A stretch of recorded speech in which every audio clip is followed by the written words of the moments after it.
The Boscombe Valley Mystery. We were seated at breakfast one morning, my wife and I, when the maid brought in a telegram. It was from Sherlock Holmes, and ran in this way: "Have you a couple of days to spare? Have just been wired for from the west of England in connection with Boscombe Valley tragedy. Shall be glad if you will come with me. Air and scenery perfect. Leave Paddington by the 11:15. "What do you say, dear?" said my wife, looking across at me. "Will you go?"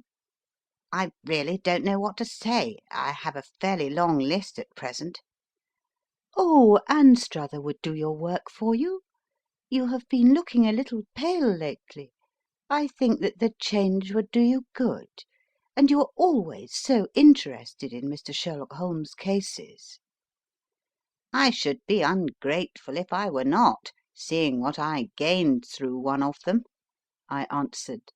"But if I am to go, I must pack at once, for I have only half an hour." My experience of camp life in Afghanistan had at least had the effect of making me a prompt and ready traveller. My wants were few and simple, so that in less than the time stated I was in a cab with my valise, rattling away to Paddington Station. Sherlock Holmes was pacing up and down the platform, his tall, gaunt figure made even gaunter and taller by his long grey travelling cloak and close-fitting cloth cap. "It is really very good of you to come, Watson," said he. "It makes a considerable difference to me, having someone with me on whom I can thoroughly rely. Local aid is always either worthless or else biased. If you will keep the two corner seats, I shall get the tickets." We had the carriage to ourselves, save for an immense litter of papers which Holmes had brought with him. Among these he rummaged and read, with intervals of note taking and of meditation, until we were past Reading. Then he suddenly rolled them all into a gigantic ball and tossed them up onto the rack. "Have you heard anything of the case?" he asked. "Not a word. I have not seen a paper for some days." "The London press has not had very full accounts. I have just been looking through all the recent papers in order to master the particulars. It seems, from what I gather, to be one of those simple cases which are so extremely difficult." "That sounds a little paradoxical." "But it is profoundly true. Singularity is almost invariably a clue. The more featureless and commonplace a crime is, the more difficult it is to bring it home. In this case, however, they have established a very serious case against the son of the murdered man." "It is a murder, then?" "Well, it is conjectured to be so. I shall take nothing for granted until I have the opportunity of looking personally into it. I will explain the state of things to you, as far as I have been able to understand it, in a very few words. Boscombe Valley is a country district not very far from Ross in Herefordshire. The largest landed proprietor in that part is a Mr. John Turner, who made his money in Australia and returned some years ago to the old country. One of the farms which he held, that of Hatherley, was let to Mr. Charles McCarthy, who was also an ex-Australian. The men had known each other in the colonies, so that it was not unnatural that when they came to settle down they should do so as near each other as possible. Turner was apparently the richer man, so McCarthy became his tenant, but still remained, it seems, upon terms of perfect equality, as they were frequently together. McCarthy had one son, a lad of 18, and Turner had an only daughter of the same age, but neither of them had wives living. They appear to have avoided the society of the neighbouring English families, and to have led retired lives, though both the McCarthys were fond of sport, and were frequently seen at the race meetings of the neighbourhood. McCarthy kept 2 servants, a man and a girl. Turner had a considerable household, some half-dozen at the least. That is as much as I have been able to gather about the families. Now for the facts. On June 3rd, that is on Monday last, McCarthy left his house at Hatherley about 3 in the afternoon, and walked down to the Boscombe Pool, which is a small lake formed by the spreading out of the stream which runs down the Boscombe Valley. He had been out with his serving man in the morning at Ross, and he had told the man that he must hurry, as he had an appointment of importance to keep at 3. From that appointment he never came back alive. From Hatherley farmhouse to the Boscombe Pool is 1/4 mile, and 2 people saw him as he passed over this ground. One was an old woman, whose name is not mentioned, and the other was William Crowder, a gamekeeper in the employ of Mr. Turner. Both these witnesses depose that Mr. McCarthy was walking alone. The gamekeeper adds that within a few minutes of his seeing Mr. McCarthy pass, he had seen his son, Mr. James McCarthy, going the same way with a gun under his arm. To the best of his belief, the father was actually in sight at the time, and the son was following him.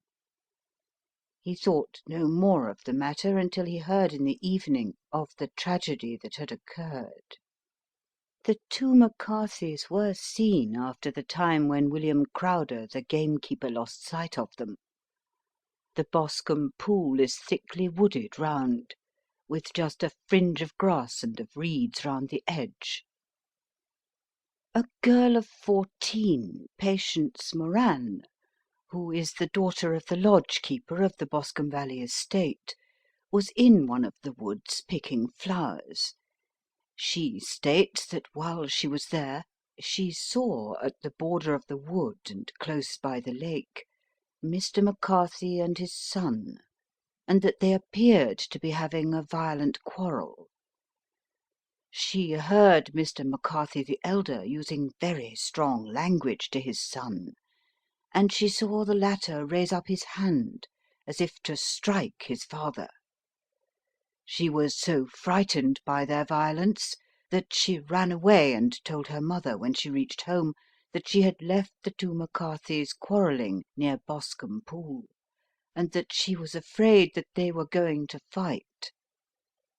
She had hardly said the words when young Mr. McCarthy came running up to the lodge to say that he had found his father dead in the wood, and to ask for the help of the lodge-keeper.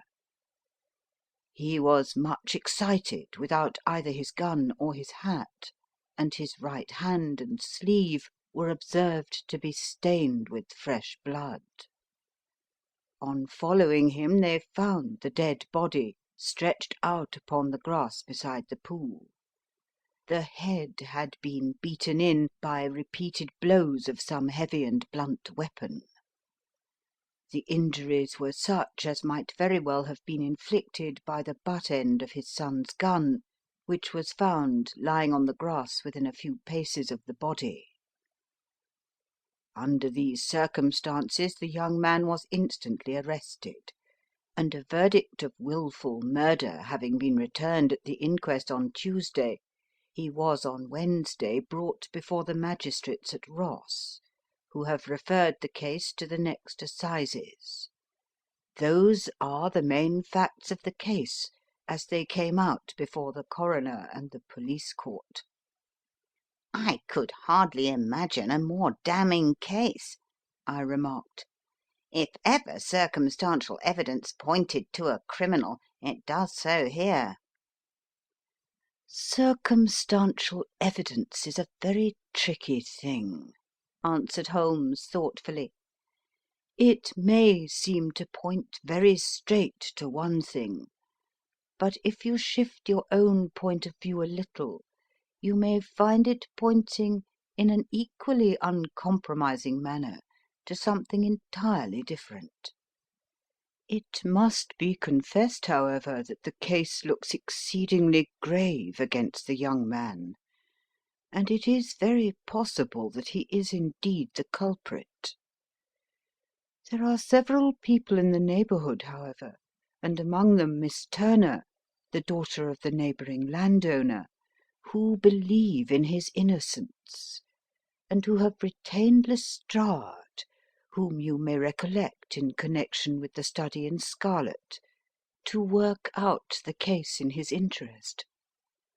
Lestrade, being rather puzzled, has referred the case to me, and hence it is that two middle-aged gentlemen are flying westward at 50 miles an hour, instead of quietly digesting their breakfasts at home.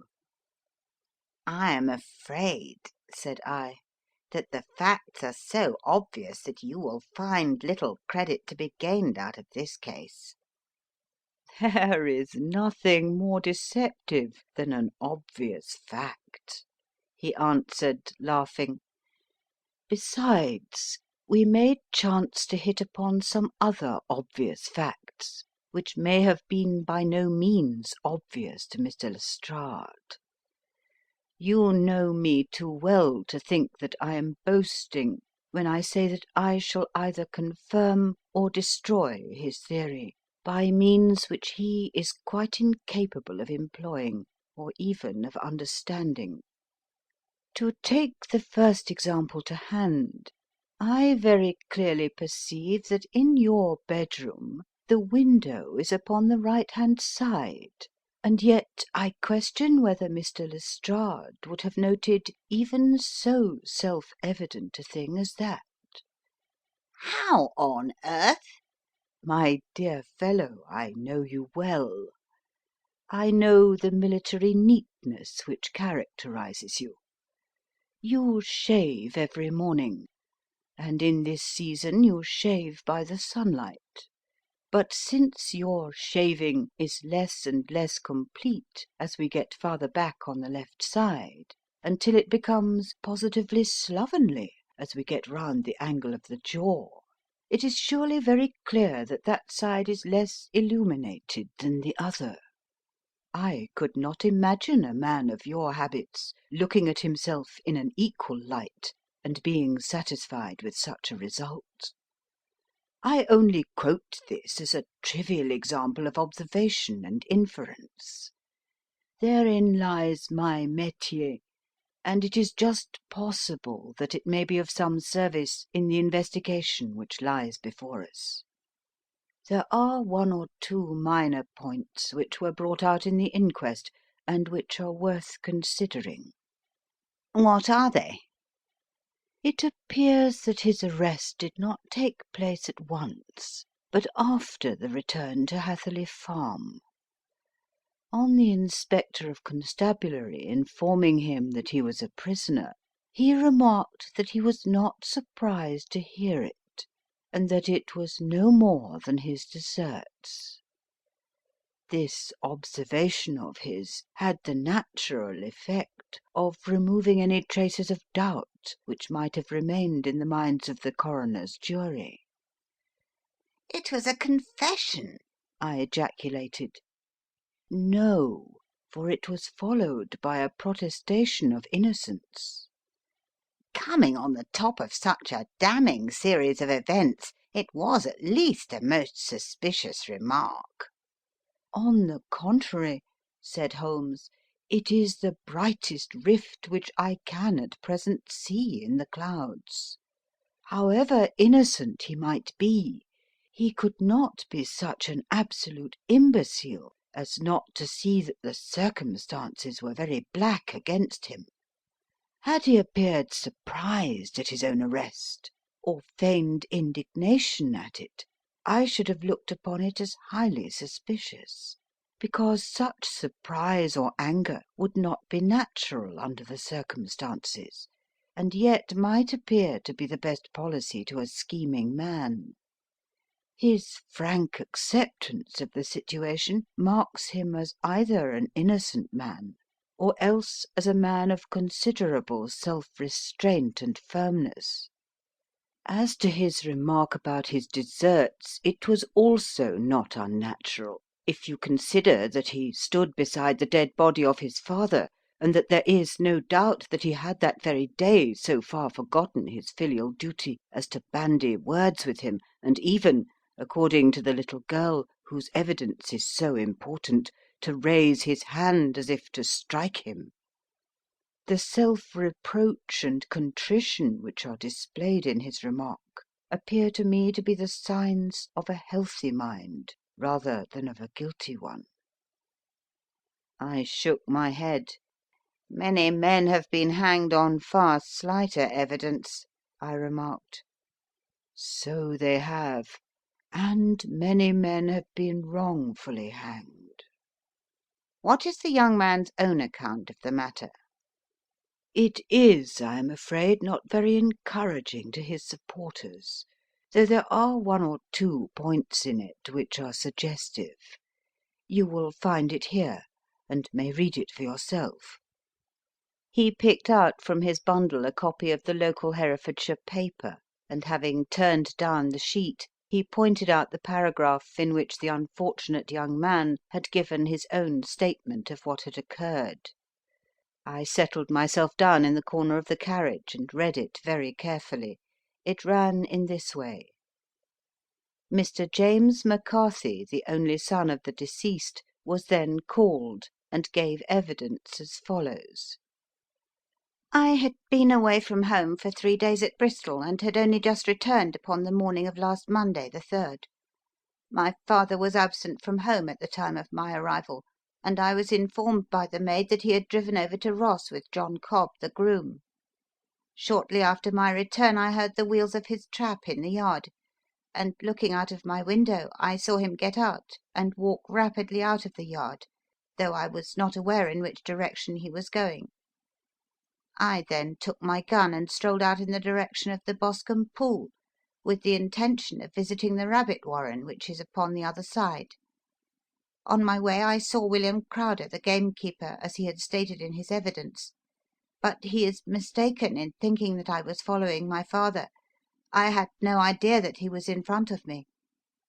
When about 100 yards from the pool I heard a cry of coo-ee, which is a usual signal between my father and myself. I then hurried forward, and found him standing by the pool. He appeared to be much surprised at seeing me, and asked me rather roughly what I was doing there. A conversation ensued which led to high words, and almost to blows, for my father was a man of a very violent temper. Seeing that his passion was becoming ungovernable, I left him and returned towards Hatherley Farm. I had not gone more than 150 yards, however, when I heard a hideous outcry behind me, which caused me to run back again. I found my father expiring upon the ground, with his head terribly injured. I dropped my gun and held him in my arms, but he almost instantly expired. I knelt beside him for some minutes, and then made my way to Mr. Turner's lodge keeper, his house being the nearest, to ask for assistance.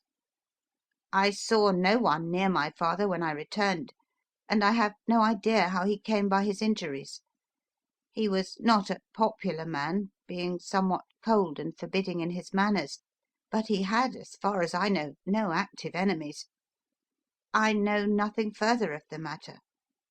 The Coroner: Did your father make any statement to you before he died? Witness: He mumbled a few words, but I could only catch some allusion to a rat. The Coroner: What did you understand by that? Witness: It conveyed no meaning to me. I thought that he was delirious. The Coroner: What was the point upon which you and your father had this final quarrel? Witness: I should prefer not to answer. The Coroner: I am afraid that I must press it. Witness: It is really impossible for me to tell you. I can assure you that it has nothing to do with the sad tragedy which followed. The Coroner: That is for the court to decide. I need not point out to you that your refusal to answer will prejudice your case considerably in any future proceedings which may arise. Witness: I must still refuse. The Coroner: I understand that the cry of coo-wee was a common signal between you and your father. Witness: It was. The Coroner: How was it, then, that he uttered it before he saw you, and before he even knew that you had returned from Bristol? Witness (with considerable confusion): I do not know.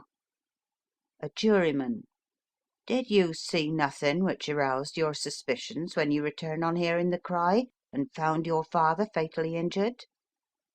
Witness: Nothing definite. The Coroner: What do you mean? Witness: I was so disturbed and excited as I rushed out into the open that I could think of nothing except my father. Yet I have a vague impression that as I ran forward, something lay upon the ground to the left of me. It seemed to me to be something grey in colour, a coat of some sort, or a plaid perhaps. When I rose from my father I looked round for it, but it was gone. Do you mean that it disappeared before you went for help? Yes, it was gone. You cannot say what it was? No, I had a feeling something was there. How far from the body? A dozen yards or so. And how far from the edge of the wood? About the same. Then, if it was removed, it was while you were within a dozen yards of it? Yes, but with my back towards it. This concluded the examination of the witness. I see, said I, as I glanced down the column, that the coroner in his concluding remarks was rather severe upon young McCarthy. He calls attention, and with reason, to the discrepancy about his father having signalled to him before seeing him, also to his refusal to give details of his conversation with his father, and his singular account of his father's dying words. They are all, as he remarks, very much against the son. Holmes laughed softly to himself, and stretched himself out upon the cushioned seat. Both you and the coroner have been at some pains, said he, to single out the very strongest points in the young man's favour. Don't you see that you alternately give him credit for having too much imagination and too little? Too little if he could not invent a cause of quarrel which would give him the sympathy of the jury; too much if he evolved from his own inner consciousness anything so outre as a dying reference to a rat, and the incident of the vanishing cloth. No, sir, I shall approach this case from the point of view that what this young man says is true, and we shall see whither that hypothesis will lead us. And now here is my pocket Petrarch, and not another word shall I say of this case until we are on the scene of action. We lunch at Swindon, and I see that we shall be there in 20 minutes. It was nearly 4 o'clock when we at last, after passing through the beautiful Stroud Valley and over the broad, gleaming Severn, found ourselves at the pretty little country town of Ross. A lean, ferret-like man, furtive and sly-looking, was waiting for us upon the platform. In spite of the light brown dustcoat and leather leggings which he wore in deference to his rustic surroundings, I had no difficulty in recognizing Lestrade of Scotland Yard. With him we drove to the Hereford Arms, where a room had already been engaged for us. "I have ordered a carriage," said Lestrade, as we sat over a cup of tea. "I knew your energetic nature, and that you would not be happy until you had been on the scene of the crime." "It was very nice and complimentary of you," Holmes answered. "It is entirely a question of barometric pressure." Lestrade looked startled. "I do not quite follow," he said. "How is the glass? 29, I see. No wind and not a cloud in the sky. I have a case full of cigarettes here which need smoking, and the sofa is very much superior to the usual country hotel abomination. I do not think that it is probable that I shall use the carriage to-night." Lestrade laughed indulgently. "You have no doubt already formed your conclusions from the newspapers," he said. "The case is as plain as a pikestaff, and the more one goes into it, the plainer it becomes. Still, of course, one can't refuse a lady, and such a very positive one, too. She has heard of you, and would have your opinion, though I repeatedly told her that there was nothing which you could do which I had not already done. Why, bless my soul, here is her carriage at the door." He had hardly spoken before there rushed into the room one of the most lovely young women that I have ever seen in my life. Her violet eyes shining, her lips parted, a pink flush upon her cheeks, all thought of her natural reserve lost in her overpowering excitement and concern. "Oh, Mr. Sherlock Holmes!" she cried, glancing from one to the other of us, and finally, with a woman's quick intuition, fastening upon my companion. "I am so glad that you have come. I have driven down to tell you so. I know that James didn't do it. I know it. And I want you to start upon your work knowing it too. Never let yourself doubt upon that point. We have known each other since we were little children, and I know his faults as no one else does, but he is too tender-hearted to hurt a fly. Such a charge is absurd to any one who really knows him." "I hope we may clear him, Miss Turner," said Sherlock Holmes. "You may rely upon my doing all that I can." "But you have read the evidence. You have formed some conclusion. Do you not see some loophole, some flaw? Do you not yourself think that he is innocent?" "I think that it is very probable." "There now!" she cried, throwing back her head and looking defiantly at Lestrade. "You hear? He gives me hopes." Lestrade shrugged his shoulders. "I'm afraid that my colleague has been a little quick in forming his conclusions," he said. "But he is right. Oh, I know that he is right. James never did it.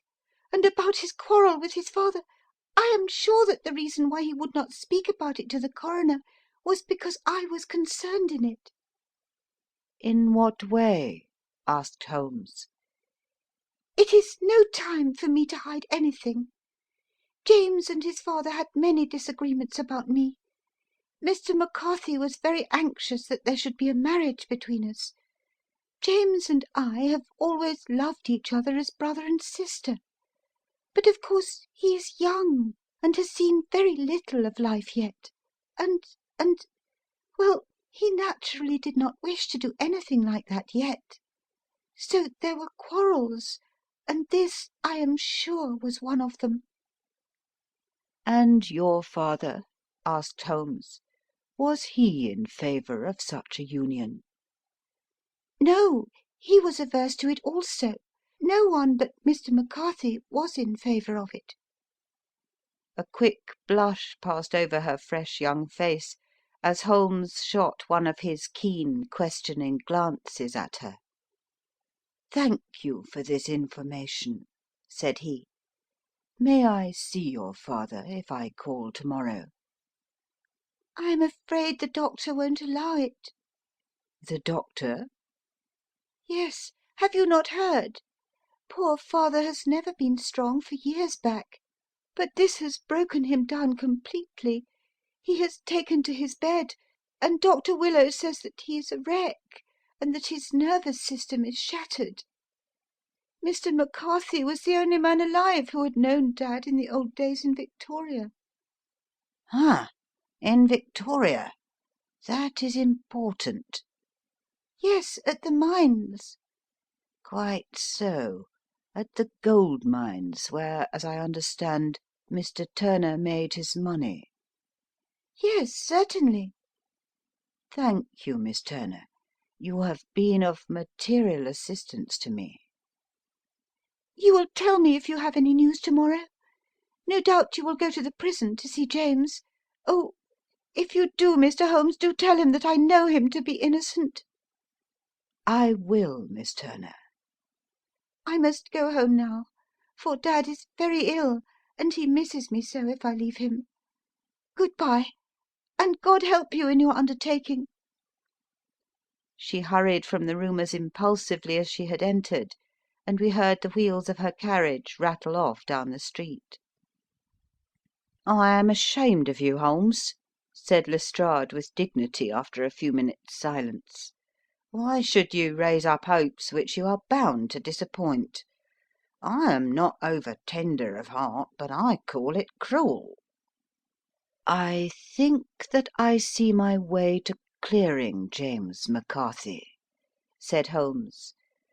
"Have you an order to see him in prison?" "Yes, but only for you and me."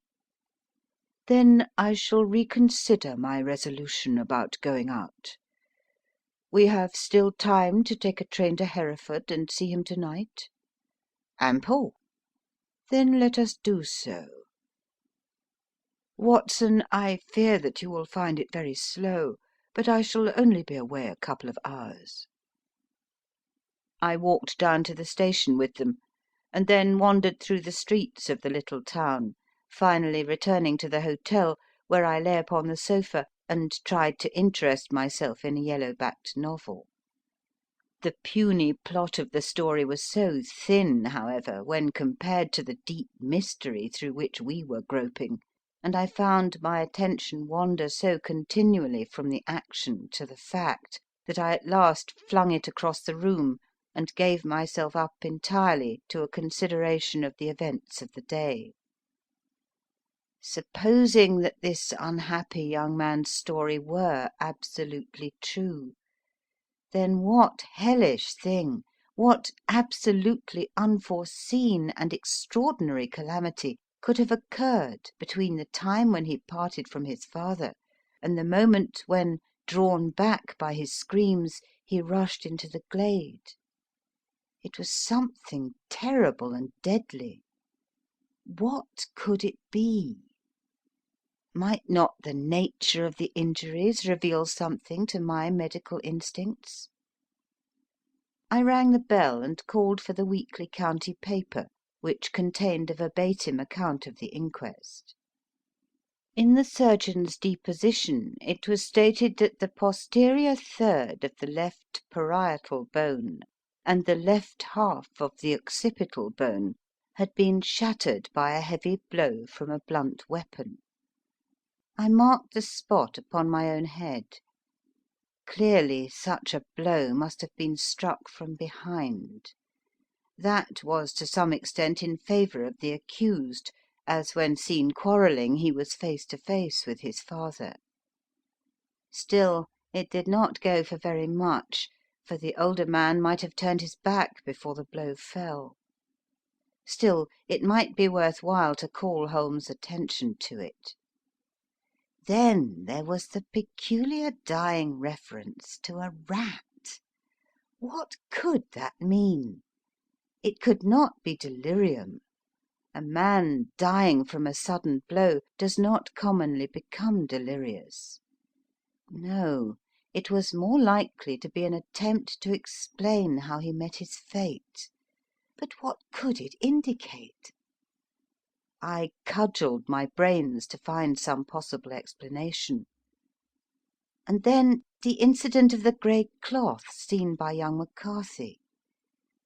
If that were true, the murderer must have dropped some part of his dress, presumably his overcoat, in his flight, and must have had the hardihood to return and to carry it away at the instant when the son was kneeling with his back turned not a dozen paces off. What a tissue of mysteries and improbabilities the whole thing was! I did not wonder at Lestrade's opinion, and yet I had so much faith in Sherlock Holmes' insight that I could not lose hope as long as every fresh fact seemed to strengthen his conviction of young McCarthy's innocence.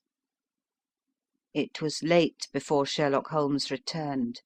He came back alone, for Lestrade was staying in lodgings in the town. "The glass still keeps very high," he remarked as he sat down. "It is of importance that it should not rain before we are able to go over the ground. On the other hand, a man should be at his very best and keenest for such nice work as that, and I did not wish to do it when fagged by a long journey. I have seen young McCarthy." "And what did you learn from him?" "Nothing."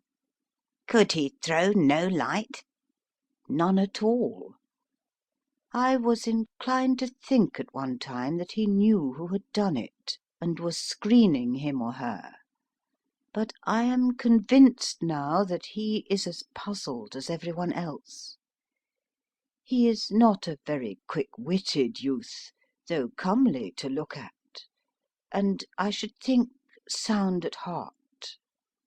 "I cannot admire his taste," I remarked, "if it is indeed a fact that he was averse to a marriage with so charming a young lady as this Miss Turner." "Ah, thereby hangs a rather painful tale. This fellow is madly, insanely in love with her, but some 2 years ago, when he was only a lad, and before he really knew her, for she had been away 5 years at a boarding school, what does the idiot do but get into the clutches of a barmaid in Bristol, and marry her at a registry office.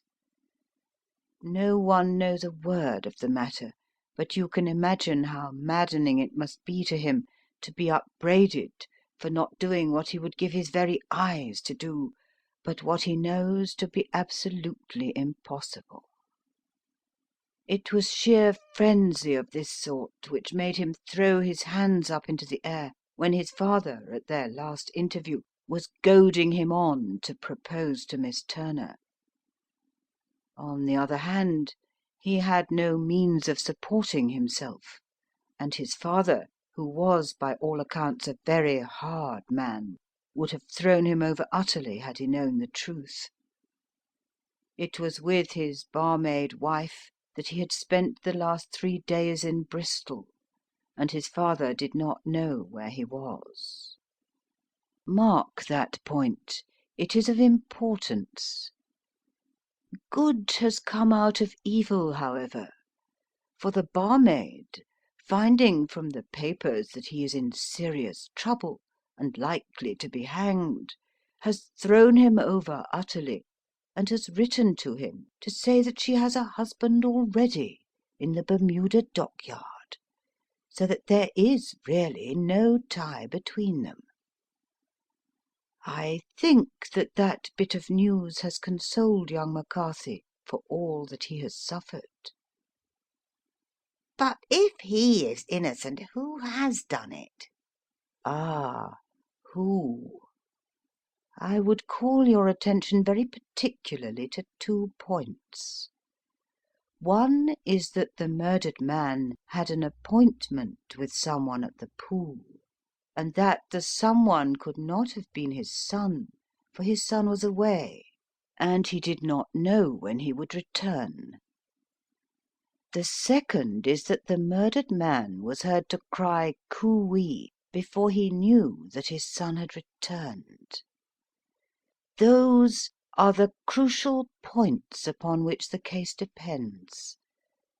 And now let us talk about George Meredith, if you please, and we shall leave all minor matters until tomorrow." There was no rain, as Holmes had foretold, and the morning broke bright and cloudless.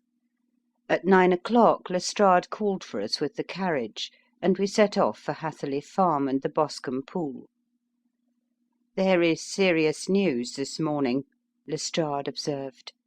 "It is said that Mr. Turner of the Hall is so ill that his life is despaired of." "An elderly man, I presume?" said Holmes. "About 60, but his constitution has been shattered by his life abroad, and he has been in failing health for some time. This business has had a very bad effect upon him. He was an old friend of McCarthy's, and, I may add, a great benefactor to him, for I have learned that he gave him Hatherley Farm rent free." "Indeed, that is interesting," said Holmes. "Oh, yes, in 100 other ways he has helped him. Everybody about here speaks of his kindness to him." "Really? Does it not strike you as a little singular that this McCarthy, who appears to have had little of his own, and to have been under such obligations to Turner, should still talk of marrying his son to Turner's daughter, who is presumably heiress to the estate, and that in such a very cocksure manner, as if it were merely a case of a proposal and all else would follow? It is the more strange since we know that Turner himself was averse to the idea. The daughter told us as much. Do you not deduce something from that?" "Oh, we have got to the deductions and the inferences," said Lestrade, winking at me.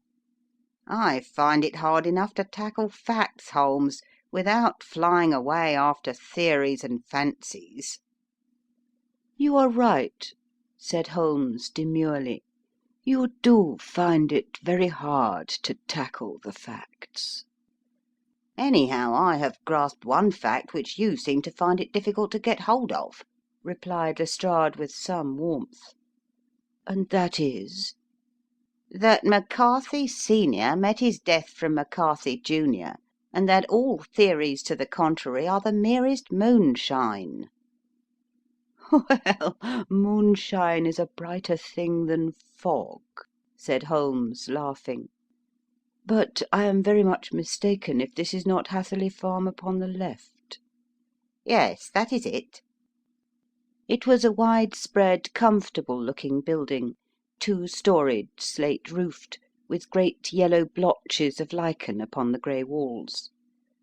The drawn blinds and the smokeless chimneys, however, gave it a stricken look, as though the weight of this horror still lay heavy upon it.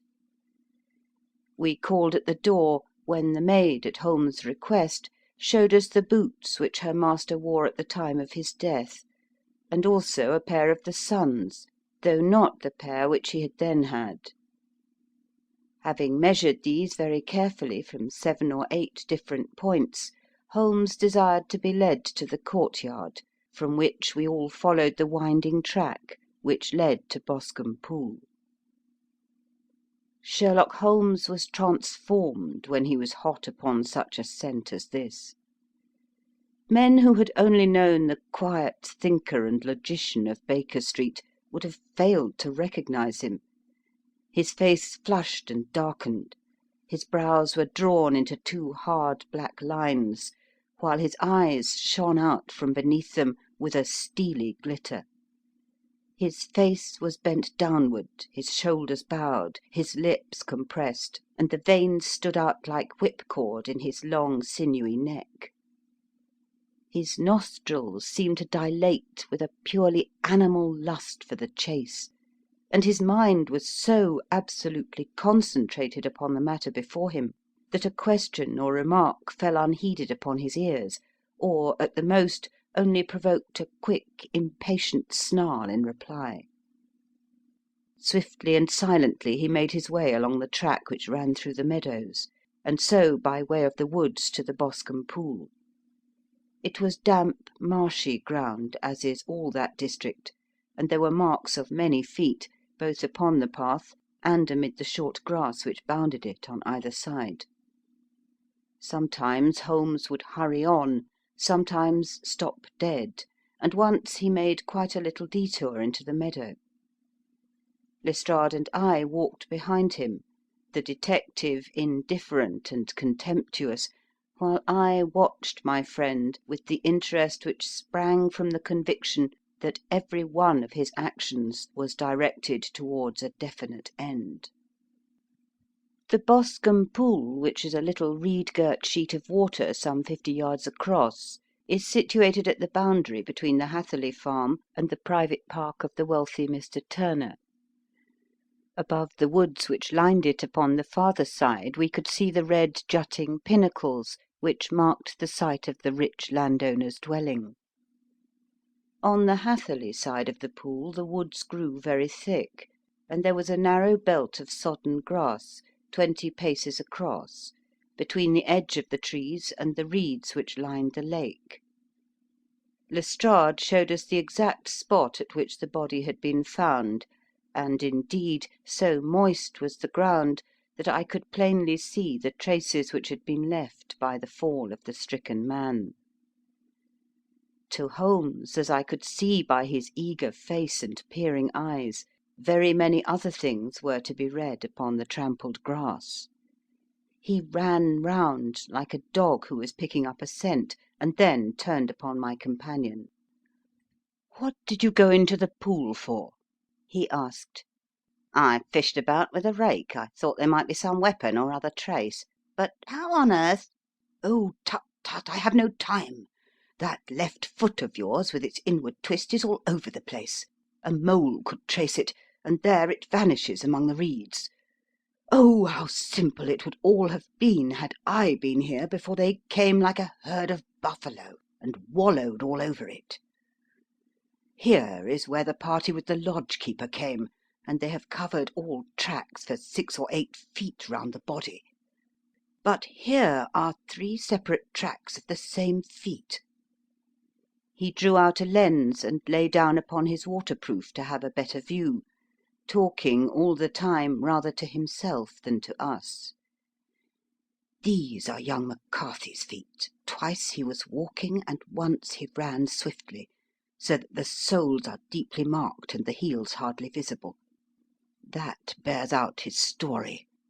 He ran when he saw his father on the ground. Then here are the father's feet as he paced up and down. What is this, then? It is the butt end of the gun as the son stood listening. And this? Ha, ha! What have we here? Tiptoes! Tiptoes! Square, too, quite unusual boots. They come, they go, they come again. Of course, that was for the cloak. Now where did they come from?" He ran up and down, sometimes losing, sometimes finding the track, until we were well within the edge of the wood and under the shadow of a great beech, the largest tree in the neighbourhood. Holmes traced his way to the farther side of this, and lay down once more upon his face with a little cry of satisfaction. For a long time he remained there, turning over the leaves and dried sticks, gathering up what seemed to me to be dust into an envelope, and examining with his lens not only the ground, but even the bark of the tree as far as he could reach. A jagged stone was lying among the moss, and this also he carefully examined and retained. Then he followed a pathway through the wood until he came to the high road, where all traces were lost.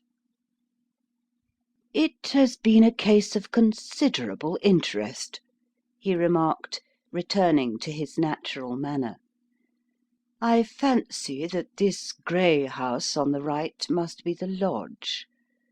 I think that I will go in and have a word with Moran, and perhaps write a little note. Having done that, we may drive back to our luncheon.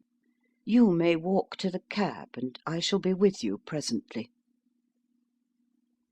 It was about 10 minutes before we regained our cab and drove back into Ross, Holmes still carrying with him the stone which he had picked up in the wood.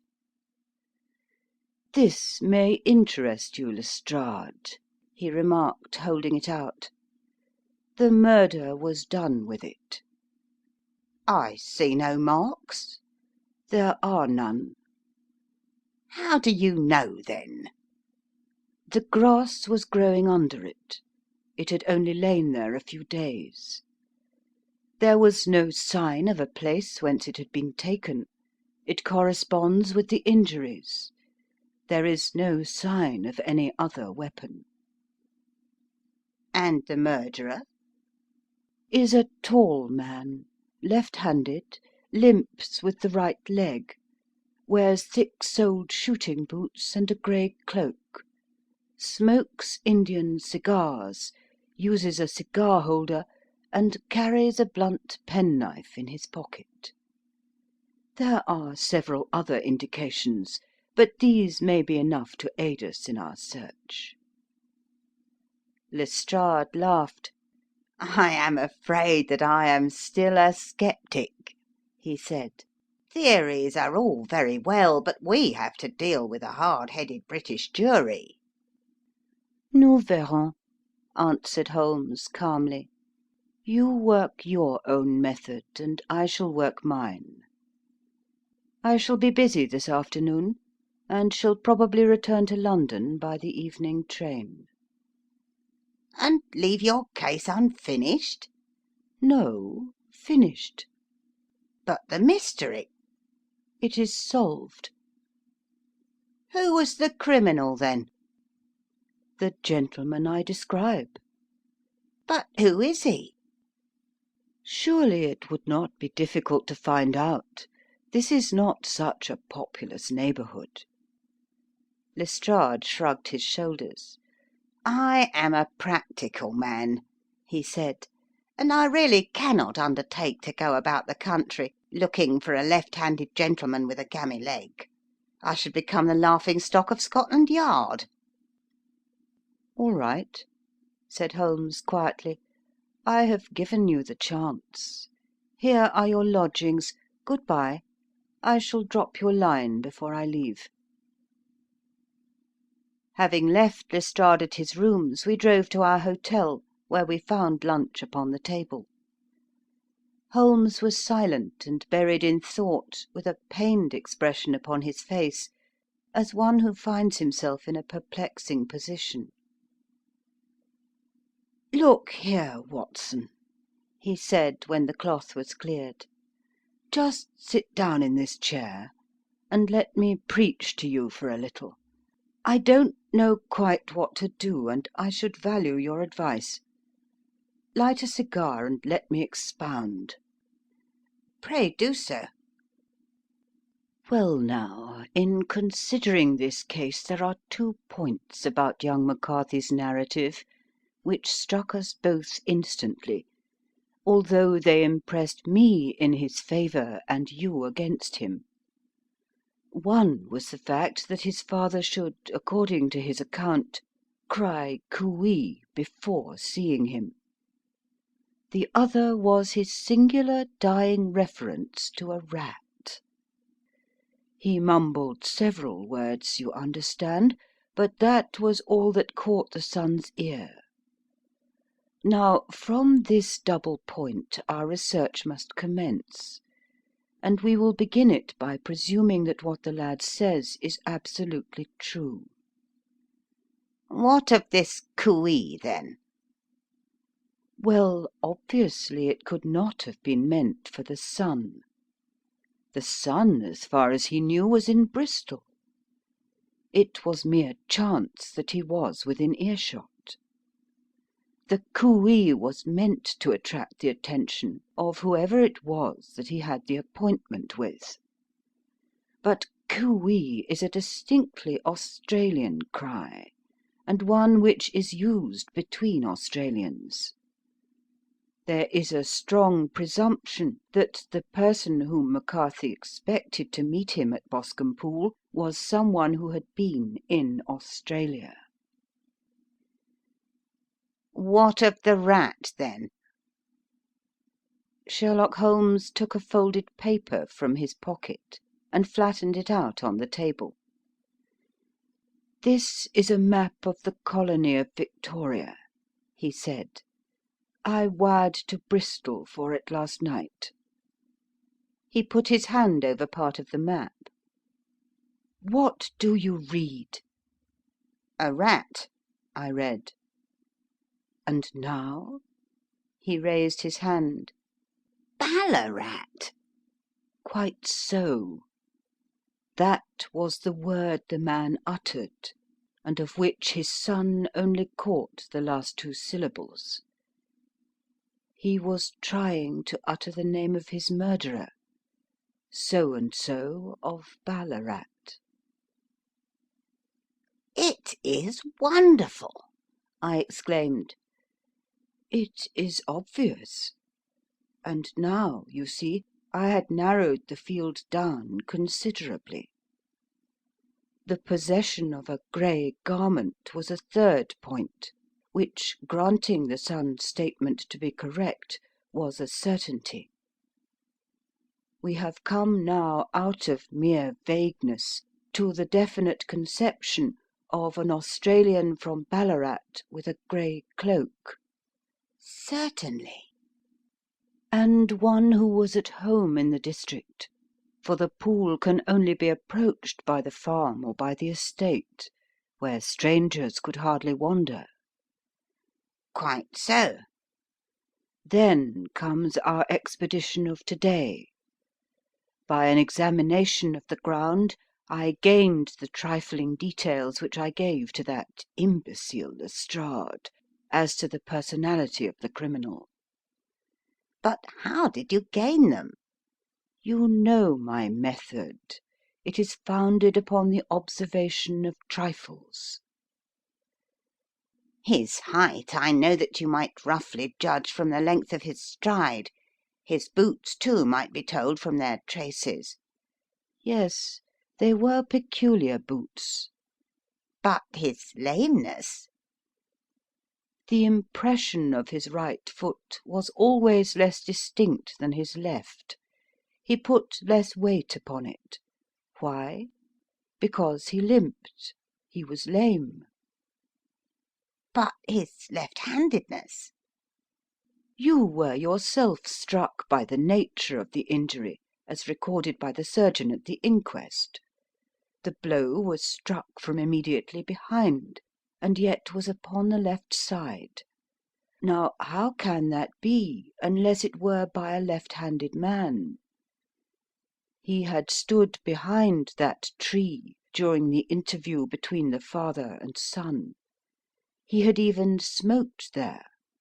I found the ash of a cigar, which my special knowledge of tobacco ashes enables me to pronounce as an Indian cigar.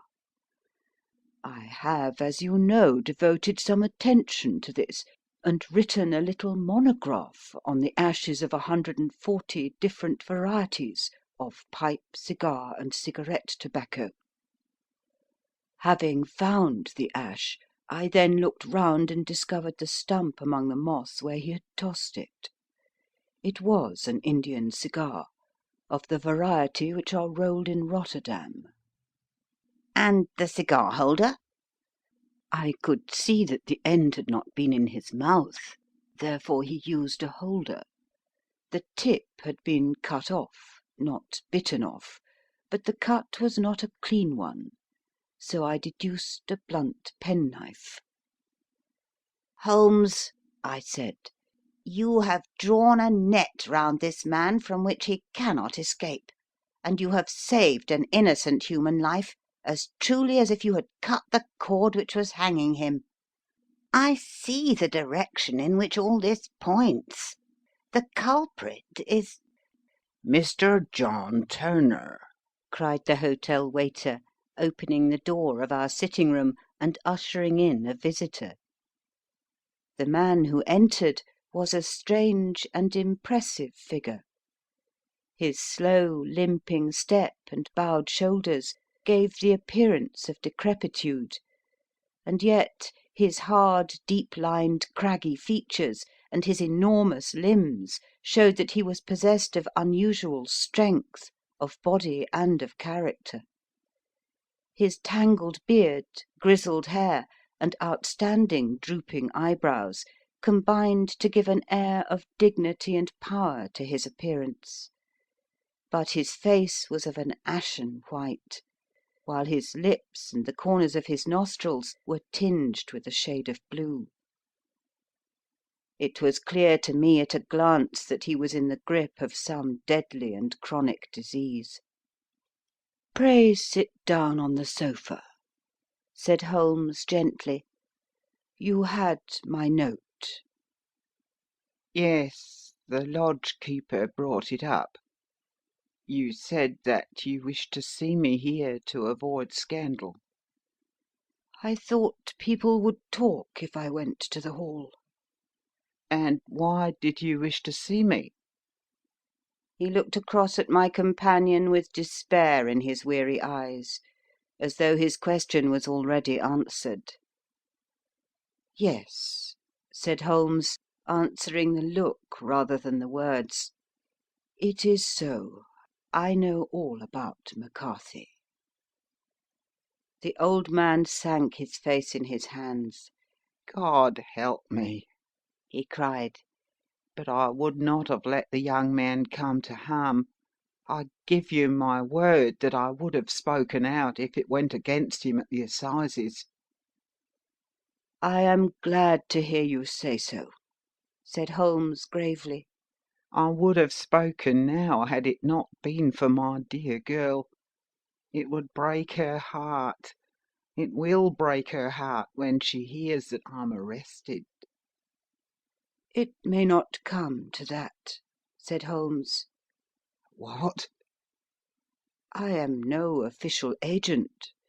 I understand that it was your daughter who required my presence here, and I am acting in her interests. Young McCarthy must be got off, however." I am a dying man, said old Turner. I have had diabetes for years. My doctor says it is a question whether I shall live a month. Yet I would rather die under my own roof than in a jail. Holmes rose and sat down at the table with his pen in his hand and a bundle of paper before him. "Just tell us the truth," he said. "I shall jot down the facts. You will sign it, and Watson here can witness it. Then I could produce your confession at the last extremity to save young McCarthy. I promise you that I shall not use it unless it is absolutely needed." It's as well, said the old man. It's a question whether I shall live to the assizes, so it matters little to me. But I should wish to spare Alice the shock. And now I will make the thing clear to you. It has been a long time in the acting, but will not take me long to tell. You didn't know this dead man, McCarthy. He was a devil incarnate. I tell you that. God keep you out of the clutches of such a man as he. His grip has been upon me these 20 years, and he has blasted my life. I'll tell you first how I came to be in his power. It was in the early 60s at the diggings. I was a young chap then, hot-blooded and reckless, ready to turn my hand at anything. I got among bad companions, took to drink, had no luck with my claim, took to the bush, and, in a word, became what you would call over here a highway robber. There were 6 of us, and we had a wild, free life of it, sticking up a station from time to time or stopping the wagons on the road to the diggings. Black Jack of Ballarat was the name I went under, and our party is still remembered in the colony as the Ballarat Gang. One day a gold convoy came down from Ballarat to Melbourne, and we lay in wait for it and attacked it. There were 6 troopers and 6 of us, so it was a close thing, but we emptied 4 of their saddles at the first volley. 3 of our boys were killed, however, before we got the swag. I put my pistol to the head of the wagon driver, who was this very man McCarthy. I wish to the Lord that I had shot him then, but I spared him, though I saw his wicked little eyes fixed on my face, as though to remember every feature. We got away with the gold, became wealthy men, and made our way over to England without being suspected. There I parted from my old pals, and determined to settle down to a quiet and respectable life. I bought this estate, which chanced to be in the market, and I set myself to do a little good with my money, to make up for the way in which I had earned it. I married too, and though my wife died young, she left me my dear little Alice. Even when she was just a baby, her wee hand seemed to lead me down the right path as nothing else had ever done. In a word, I turned over a new leaf, and did my best to make up for the past. All was going well when McCarthy laid his grip upon me. I had gone up to town about an investment, and I met him in Regent Street, with hardly a coat to his back or a boot to his foot. "Here we are, Jack," says he, touching me on the arm. "We'll be as good as a family to you. There's 2 of us, me and my son, and you can have the keeping of us. If you don't, it's a fine law-abiding country, is England, and there's always a policeman within hail." Well, down they came to the West Country. There was no shaking them off, and there they have lived rent-free on my best land ever since. There was no rest for me, no peace, no forgetfulness. Turn where I would, there was his cunning, grinning face at my elbow. It grew worse as Alice grew up, for he soon saw I was more afraid of her knowing my past than of the police. Whatever he wanted he must have, and whatever it was I gave him without question: land, money, houses, until at last he asked a thing which I could not give. He asked for Alice. His son, you see, had grown up, and so had my girl, and as I was known to be in weak health, it seemed a fine stroke to him that his lad should step into the whole property. But there I was firm. I would not have his cursed stock mixed with mine. Not that I had any dislike to the lad, but his blood was in him, and that was enough. I stood firm. McCarthy threatened. I braved him to do his worst. We were to meet at the pool midway between our houses to talk it over.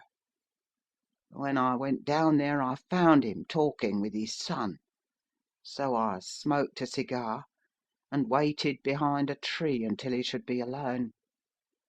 But as I listened to his talk, all that was black and bitter in me seemed to come uppermost. He was urging his son to marry my daughter with as little regard for what she might think as if she were a slut from off the streets. It drove me mad to think that I and all that I held most dear should be in the power of such a man as this. Could I not snap the bond? I was already a dying and a desperate man. Though clear of mind and fairly strong of limb, I knew that my own fate was sealed. But my memory and my girl, both could be saved if I could but silence that foul tongue. I did it, Mr. Holmes. I would do it again. Deeply as I have sinned, I have led a life of martyrdom to atone for it. But that my girl should be entangled in the same meshes which held me was more than I could suffer. I struck him down with no more compunction than if he had been some foul and venomous beast. His cry brought back his son, but I had gained the cover of the wood, though I was forced to go back to fetch the cloak which I had dropped in my flight. That is the true story, gentlemen, of all that occurred.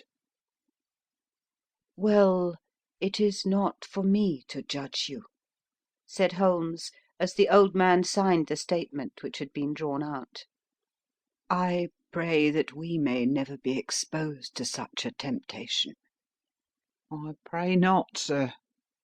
And what do you intend to do? In view of your health, nothing. You are yourself aware that you will soon have to answer for your deed at a higher court than the assizes. I will keep your confession, and if McCarthy is condemned, I shall be forced to use it. If not, it shall never be seen by mortal eye, and your secret, whether you be alive or dead, shall be safe with us. Farewell, then. Said the old man solemnly. Your own deathbeds, when they come, will be the easier for the thought of the peace which you have given to mine. Tottering and shaking in all his giant frame, he stumbled slowly from the room. God help us, said Holmes after a long silence. Why does fate play such tricks with poor helpless worms? I never hear of such a case as this that I do not think of Baxter's words, and say, there but for the grace of God goes Sherlock Holmes.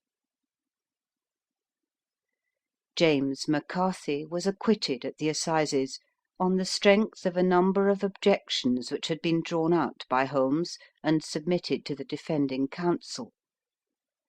Old Turner lived for 7 months after our interview, but he is now dead, and there is every prospect that the son and daughter may come to live happily together in ignorance of the black cloud which rests upon their past.